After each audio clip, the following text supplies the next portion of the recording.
సర్దారుకు జిందాబాద్, సరదారుకు జిందాబాద్, యోధుల మర యోధులకు జిందాబాద్, యోధుల మర యోధులకు జిందాబాద్, పుట్టుక తప్ప చావు లేని వీరులార జిందాబాద్, సావు కూడా పుట్టుక అన్న తీరులార జిందాబాద్, షోయబుల్లా దొడ్డి కొమురయ్య షేక్ బందకి జిందాబాద్, యోధుల మర యోధులకు జిందాబాద్.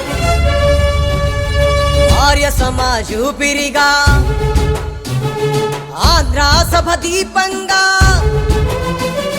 స్టేట్ కాంగ్రెస్ పొరవడిగా, కమ్యూనిస్టు అలజడిగా, 4 పిడికిళ్ళు కలిసి నైజామోడిని గుద్ది ఆసపు సాయి కుర్చీ విరిచేసిన యోధులకు జిందాబాద్, వలవల జిందాబాద్, యోధుల మర యోధులకు జిందాబాద్.